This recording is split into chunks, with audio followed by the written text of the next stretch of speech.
Oke, halo teman-teman semuanya. Kembali lagi sama kita di sesi mentoring. Mungkin perkenalan lagi sebelumnya. Aku Aldeo Malta dari Elektro 22. Aku Hasna dari Teknik Telekomunikasi 22 juga. Nah, jadi di sesi mentoring kita kali ini kita mau membahas nih teman-teman tentang self awareness. Oke, ada yang tahu nggak self awareness? Oke, sebelum simply sebenarnya self awareness adalah kesadaran diri, pengenal diri gitu. Betul. Nah, mungkin dari teman-teman ada yang tahu gak ya sebenarnya mungkin boleh apa itu self awareness atau mengapa Apapun kita butuh untuk kenal diri kita gitu. Betul. Ada yang mau jawab? Ini kita halu dikit ya. Oke, boleh. Ada pendapat lainnya? ada setuju atau nggak setuju nih? Ternyata nggak kayak gitu kayaknya deh. Gitu. Boleh. Agak halu ya. Oke. Mostly jawabannya benar, tapi coba dong Kak Hasna. Kita ada panggilannya nggak ya? Kita Kak Hasna dulu aja. Iya. Kak Hasna, jelasin dong kenapa sih sebenarnya kita perlu untuk bisa self aware, sebenarnya intinya kenapa sih self awareness itu penting, Kak Hasna?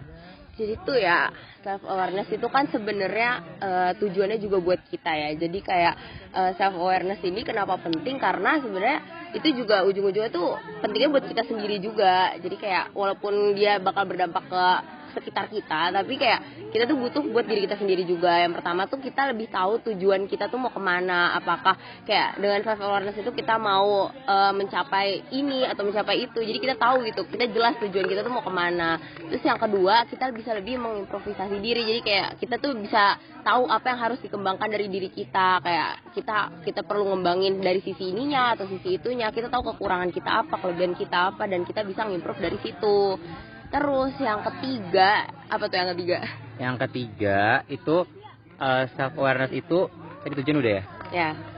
Self awareness itu, jadi waktu itu ada sebuah penelitian yang dilakukan oleh mahasiswa psikologi Unpad. Jadi itu partisipannya sekitar 5.000. Jadi itu tuh membuktikan bahwa orang-orang yang memiliki self awareness yang baik, yang bisa mengenal diri dengan baik, itu tuh bisa ngeboost tingkat kepercayaan dirinya lebih baik dibanding orang-orang yang tidak mengenal dirinya. Jadi simply itu sih alasan-alasan kenapa menjadi self aware tuh penting banget teman-teman gitu. Kita tuh perlu kenal sama diri kita sendiri sebelum kita kenal sama orang lain gitu. Nah, tapi kita udah tahu nih urgensi. Gue nggak sabar kita udah tahu nih kenapa sih sepenting apa sih sebenarnya self awareness. Tapi sebenarnya teman-teman sendiri tuh udah tahu belum sih self awareness tuh apa sih? Gitu. Ada yang tahu. Apa? Kenapa kita penting? Tapi kenapa ini apa sebenarnya gitu? Iya, kita tahu itu penting, tapi sebenarnya kita sendiri tuh tahu gak sih sebenarnya self awareness itu apa? Teman-teman mungkin ada yang punya pendapat? Boleh. Silahkan keluarkan pendapatmu, nggak usah malu-malu ya guys, di sini tuh kayak kita santai aja. Kita santai aja ya. Kita di sini makan boleh nggak sih mereka? Boleh. Jadi kita di sini tipe mentoringnya yang santai aja. Yeah. Kita di sini diskusi terbuka, nggak ada opini salah, nggak ada opini benar. Kita cerita sama-sama kayak belum punya wawasan. Tukar pikiran aja di sini gitu ya teman-teman. Boleh lebih santai kalau misalnya mau minum atau cemilan ringan, tapi tetap fokus di diskusinya ya. Boleh. Gimana pendapatnya? Oke. Menarik sih. Bener sih. Ya nggak ada salah. Benar. Nggak apa-apa, nggak usah takut pendapat. Makasih pendapatnya, apresiasi dong teman-temannya. Oke. Mungkin nanti kalau mentoring lain kali kita bisa bawa makanan kali ya buat edukasiin gitu mereka. Next time mungkin aku bawa ya, kita bawa ya. Oke, ada pendapat lain? Oke. Mungkin tadi jawaban yang udah teman-teman kasih tahu tuh udah benar semua. Tapi mungkin biar aku udah nyinggung sih beberapa hal yang seharusnya ada di definisi dari self awareness. Mungkin aku jelasin lagi. Jadi self awareness itu simply adalah melihat ke dalam diri kita sendiri, tentang diri kita sendiri gitu, menerima fakta-fakta tentang diri kita sendiri, entah tanpa melihat baik buruknya dan benar salahnya gitu. Jadi teman-teman jujur aja gitu sama diri sendiri kalau kita tuh orang seperti apa gitu. Itu namanya self awareness. Jadi kita mengenal diri kita tuh seperti apa gitu teman-teman. Kalau kita nggak tahu nih tadinya kayak ini sebenarnya gue tuh hidup buat apa sih, atau kayak nih gue tuh hidup udah bener atau belum, tujuan gue apa, ya ini tujuannya. Jadi kita harus bisa ada self awarenessnya gitu. Sampai sini udah nyampe kan ini pemikiran kita, udah satu pemahaman mungkin, atau mungkin ada yang punya pendapat atau pertanyaan boleh ya, ditanyain aja, kita diskusi aja bareng-bareng di sini. Aman. Itu tuh yang di belakang tuh berdua aman katanya. Oke. Aman ya. Oke. Udah berapa menit sih? 5 menit. Oke. Kita masih panjang waktu ya sampai ya. Oke. Tapi tuh kalau dari Kak Deo sendiri nih, Kak Deo pernah nggak sih kayak ngerasa kayak apa turning point yang kayak bikin gue nih harus ada self awareness-nya gitu, kayak gue tuh harus peduli ternyata sama diri gue sendiri. Sebenarnya nggak ada turning point-nya, lebih ke karena pernah dapat materi juga. Jadi kalau misalnya aku sendiri waktu itu pernah dapat materi ini, emang aku ada ikut training gitu waktu itu tentang lead self gitu.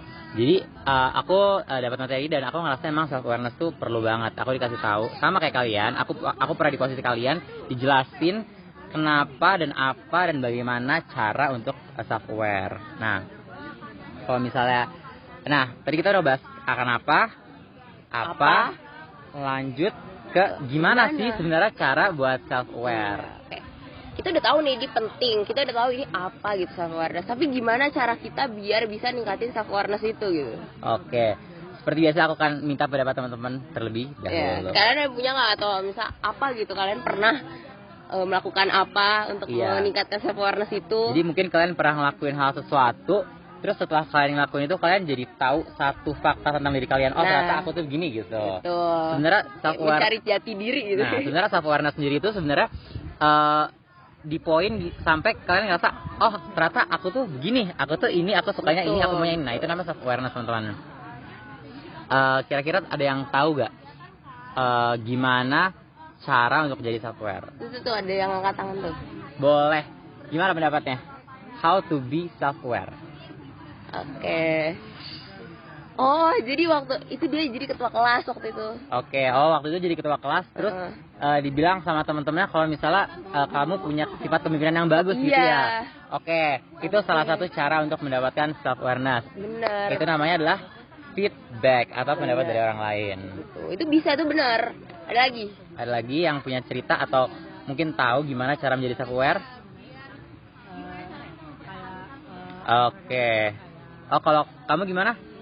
Kalau kamu sendiri suka journaling dan emang suka me time gitu ya, ngobrol sama diri sendiri gitu. Kamu dari situ bisa tahu ya. Diri sebenarnya kamu ngajak ngobrol diri kamu sendiri, kalau kamu tuh sukanya gimana. Bener gitu. sih, kita tuh butuh kayak waktu sendiri juga kan buat kenal sama diri sendiri. Karena jujur aku juga suka kayak gitu. Itu nanti poin pentingnya. Ada lagi yang mau berpendapat sebelum kita jelasin. Sebelum kita lanjut. Udah kali ya. Udah. Apresiasi dulu teman-teman yang udah berpendapat. Keren banget. Jawaban kalian semua tadi benar. Keren. Jadi simply ada kita bakal jelasin hambatannya dulu. Hambatan. Terus yang sebutin dia. Jadi kalau dari hambatan itu sebenarnya apa ya? Sebenarnya tuh kayak kadang tuh ada hambatan tuh kayak bias dari orang lain gitu loh. Betul. Jadi kadang-kadang ada 2 tipe bias sebenarnya. Ada namanya cognitive bias sama confirmation bias. Cognitive bias tuh lebih dari diri kita sendiri. Kan kadang-kadang kita tuh suka ngerasa gimana sih kalau kita nilai diri sendiri tuh? Jadi kayak ragu juga gak sih? Kadang-kadang maunya entah, kan tergantung kan, bias itu kan sebenarnya tentang bagaimana perasaan kita terhadap kita sendiri. Kayak kita juga butuh validasi gitu loh. Nah, jadi kadang-kadang cognitive bias itu bahaya banget karena let's say kayak kita ngerasa kita emang ngerasa kayak emang gue ini sebenarnya pinter deh, tapi sebenarnya enggak gitu. Nah, itu cognitive bias tuh sifat-sifat yang muncul dari diri sendiri. Nah, kalau misalnya yang tadi yang udah disebutin sama Kak Hasna yang tentang dari validasi, itu namanya confirmation bias. Karena kita tuh kadang haus kita haus akan validasi. Bener banget. Siapa sih yang nggak butuh validasi? Nah, tapi kebanyakan dari kita itu tuh mencari validasinya cuman mau dengerin orang-orang yang sependapat sama kita. Jadi let's say Kak Hasna tuh mikir kalau misalnya bubur tuh enaknya gak diaduk. Betul. Nah, Emang terus enaknya gak diaduk sih. aduh, tempur kita di sini. Nah, habis itu kalau misalnya Kak Hasna minta pendapat, minta validasinya itu cuman ke teman-teman yang buburnya gak diaduk juga. Ya, jadi kayak cuma butuh validasi, kayak gue nih bener gitu. Sama di dalam self awareness juga. Bener. Mungkin Kak Hasna mikir, gue pinter deh. Tapi terus nyari validasi ke orang-orang, tapi dengerinnya yang maunya dengernya kalau Kak Hasna juga pinter gitu teman-teman. Padahal sih ya pinter iya, cuma sebenarnya kita butuh validasi yang lain yang kayak dari sudut pandang lain gitu loh. Paling pentingnya adalah emang sebenarnya mendengarkan banyak-banyak semuanya, jadi nggak cuman yang sependapat doang sama kita gitu. Nah itu confirmation bias. Terus selanjutnya ada hambatan yang namanya kurang mencari feedback. Jadi kadang-kadang kita tuh nggak ada keinginan untuk nanya pendapat orang lain, entah malu, entah gimana. Tapi padahal kayak tadi ceritanya dia, kalau misalnya feedback itu sebenarnya penting banget teman-teman. Jadi gini, tadi ada yang namanya hambatan namanya bias. Bias itu lebih ke kan intinya bias itu kan karena ada pendapat pribadi. Betul, karena ada pendapat pribadi. Jadi karena ada pendapat pribadi, semua orang tuh bahasanya gimana ya? Jadinya opininya tuh opininya dari mereka tergantung kesukaan gitu. Iya. Kalau misalnya kita senang sama dia, opini kita bagus gitu. Nah itu adalah bias. Nah buat mengurangi feedback tadi, nah benar banget. Feedback tadi itu bisa ngurangin kadar biasnya. Benar. Jadi gimana sih cara ngurangin kadar bias? Itu dengan perbanyak feedback. Jadi gitu. Buat ngestabilin, kita nggak apa-apa kayak tadi kognitif bias tuh nggak apa-apa, kayak kita butuh validasi orang lain tuh nggak apa-apa, tapi kita juga butuh feedback dari orang lain buat melengkapi itu, kayak apakah itu benar atau kayak, tapi harus hati-hati juga. Benar. Buat minta pendapat itu juga kita harus kayak bisa baca kondisi aja sih. Dia siapa kita? Dia itu kira-kira omongannya nih jujur gak nih ngasih pendapat ke kitanya gitu. Mungkin kalian bisa nanti ada kondisi-kondisi yang kalian lebih, semakin sering kalian minta pendapat semakin ngerti deh gitu orang jujur atau enggak sih gitu tentang kalian. Nah sebenarnya itu hambatannya, dan how-nya sebenarnya bagaimana caranya itu simply adalah menghindari hambatan-hambatan tadi. Simply adalah kalian hindari bias dengan cari banyak feedback. Terus mungkin tambahannya adalah being mindful teman-teman. Apa itu mindful? Simply mindful itu adalah berakal. Gimana ya? Iya, bener banget. Sesuai artinya mindful adalah berakal. Tapi maksud dari mindful di sini adalah teman-teman tuh jangan apa ya? Teman-teman tuh saring informasi dan jadilah sejujur-jujurnya gitu. Kalau misalnya emang kalian dibilang pinter, tapi kalian minder, cobalah kalian cari open minded. Ya gimana gitulah. Anggaplah jujur sama diri kalian itu beneran pintar atau enggak. Teman-teman kalian udah bilang pintar, kalian ngerasa pintar, tapi jangan minder gitu. Iya. Tapi kalau misalnya sebaliknya dibilang yang buruk, juga jangan mengelak gitu. Iya, betul. Sebenarnya ada susah sih ya, ngenalin diri sendiri tuh emang gak gampang. Benar. Oh iya, dan tadi juga ada disebutin sama satu teman kita adalah cari tempat dan waktu untuk ngobrol sama diri sendiri. Itu penting banget sih. Aku mau cerita nih. Jadi emang dari program Lead Self aku kemarin tuh ada tugas untuk kita suruh nulis reflective writing namanya. Mungkin nanti kita spoiler tugas dong. Tapi maksudnya bakalan sering lah di ITB ini buat kayak ngerjain hal-hal yang hubungannya sama diri kita sendiri. Iya gitu. benar-benar. Jadi waktu itu tuh tugas aku tuh bikin kita duduk terus ya udah kita harus sediain waktu dan tempat untuk memikirkan mungkin beberapa waktu ke belakang udah ngapain aja, udah apa untuk ngebantu kenal diri kita. Sebenarnya kita tuh gimana sih gitu. Kayak hal-hal yang kita lakuin di ke belakang kemarin atau hal yang kita lakuin sekarang atau besok itu sebenarnya ya itu kayak jerih payah kita sendiri gitu loh. Jadi kayak itu yang bikin kita kenal juga buat sama dari diri kita sendiri. Bener banget sih. Kuncinya emang sebenarnya yang itu, being reflective. Kalian sebenarnya kan self aware ya. Semuanya itu tergantung sama diri kalian. Benar. Kalian maunya apa? apa, butuhnya apa, bisanya apa. Menurut kalian perasaan kalian tersampaikan, bukan, perasaan kalian ke hal itu tuh gimana sebenarnya? Okay. Kalian senang kah, nggak suka kah, atau gimananya? Jadi sebenarnya all about yourself gitu, all about ourselves gitu. Oke. Mungkin dari kita ada kasar tambahan. Aku mau nambahin. Sebenarnya kalau buat kenalin diri sendiri, kayak dari tadi kan faktornya kayak feedback atau enggak dari diri kita sendiri, kenalnya kayak kita cerita sama diri kita sendiri. Cuma tuh sekarang ada namanya teknologi. Teknologinya itu kayak contohnya MBTI. Oh iya, benar juga. Terus habis itu SWOT atau TOEFL. Iya, itu tuh hal-hal yang bisa kalian cari di Google. Kayak sekarang tuh udah banyak. Tinggal tes aja, jadi kayak personality test gitu. Benar. Jadi teman-teman, tadi setelah jadi cara buat ngumpul, tadi kan caranya ada hambatan. Mungkin caranya ada yang tanya kepada diri sendiri, minta feedback, dan yang ketiga lah cari ke profesional. Mungkin boleh ke tools yang tadi disebutkan sama Kak Hasna, atau sebenarnya sekarang kita pun bisa ke psikolog atau tempat-tempat yang emang nyediain psikolog tes gitu kan, psikotes gitu. Itu bisa, mereka biasanya ada ya prosedur konsul buat tesnya gitu, dan bisa ngasih sebenarnya kita tuh orang yang seperti apa. Konsul juga sekarang di HP juga udah bisa gitu bener loh. Lagi. Kayak kalian nggak perlu ribet-ribet ke psikolog atau bener apa. Banget. Kalian tinggal cari aja di Google tuh udah banyak. Kayak banyak juga yang ngejual jasa itu. Kayak tadi MBTI, nanti kalau misalnya kalian udah dapet nih MBTI, misalnya kayak aku nih ENFJ, nah nanti tuh kalian bisa baca gitu rinciannya kayak, oh kalian nih E-nya apa, apakah benar. Kalian juga bisa nyari validasi gitu sendiri gitu loh, kayak gitu. Benar. Nah, paling gitu sih teman-teman. Ada yang mau bertanya? Oh iya, boleh bertanya. Nanyanya nggak harus tentang ini ya, tapi ditamain tentang ini karena kita lagi mentoring ini. Oh, ada yang dia nanya Kak Hasna, apa aja sih sebenarnya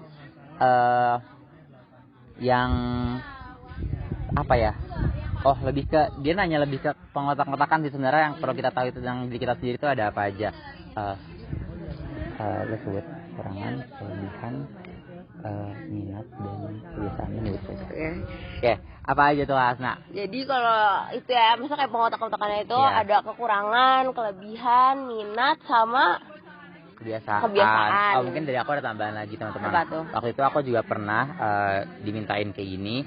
Jadi buat hal-hal yang bisa dikenalin diri kita sendiri itu tadi ada kekurangan, kelebihan, minat, kebiasaan, terus sumber daya. Waktu itu aku juga bingung sebenarnya sumber daya itu dari kita itu apa tuh? Tapi simply sumber daya itu seperti artinya aja. Sumber daya itu hal yang ada di diri kita yang bisa kita perdayakan, yang bisa kita gunain untuk ngeraih goals kita gitu. Iya. Nah, tadi udah disebut juga goals. Menurut aku goals juga tujuan itu salah satu hal yang perlu dikenali dari diri kita. Habis itu selanjutnya ada kesempatan. Menurut aku teman-teman tuh harus bisa juga mengenali kesempatan dari diri kalian. Let's say, kalau misalnya buat contohnya, kalau kesempatan sekarang tuh aku seorang mahasiswa, mungkin aku punya kesempatan untuk berorganisasi, kuliah. Itu bisa ini jatuhnya kita analisis SWOT sama TOEFL sebenarnya. Kayak kita nyari peluang dari kayak nyari strategi dari peluang-peluang yang ada gitu loh, opportunitiesnya, weaknessnya dan segalanya. Jadi kayak itu sebenarnya ya analisis SWOT sama TOEFL itu udah cukup lah gitu sebenarnya. Jadi sebenarnya SWOT itu juga salah satu tools pengenalan sih. Jadi tapi ya sebenarnya orang-orang biasa paling penting adalah tadi aku nyebutin ada 7. Paling 7 ya. Jadi kekurangan, kelebihan, minat, tujuan, kesempatan, sumber daya, sama apa lagi apa ya? 6 berarti. Menuju closingan. Oke. Cukup menjawab? Jawab. Belum. Apa? Bingung sumber daya. Let's say kalau misalnya aku bisa bilang sumber daya aku ini, aku punya badan yang sehat, kan berarti aku bisa gunain badan aku untuk mencapai tujuanku gitu. Terus let's say kalau aku sendiri aku ngerasa sumber daya aku adalah aku tuh orangnya intelijen gitu. Aku seorang fast learner, itu boleh. Itu kalian bisa kenalin modalnya itu apa? Iya, jadi bener banget. Kata kuncinya adalah modal, teman-teman. Modal kalian tuh apa gitu. Sumber daya tuh sama dengan modal. Apa yang bisa kalian gunain gitu. Bedanya sama kesempatan tuh sesuatu yang bisa peluang. kalian ambil atau enggak gitu. Iya, betul. Nah, udah jelas teman-teman? Oke. Wah, ada mentor sebelah. Ada yang bisa oke, aku mau dong Simpulin satu. gak sih? Iya, bener banget. Aku mau dong satu orang buat simpulin ini pembicaraan diskusi kita kali ini. Oke, Oke. boleh. Keren banget. Keren banget gak sih? Bener Kayak banget. semua tuh udah semua mentoring kita hari ini tuh udah tercakup dalam simpulannya dia tadi Oke, tuh. gimana teman-teman, seru banget kan?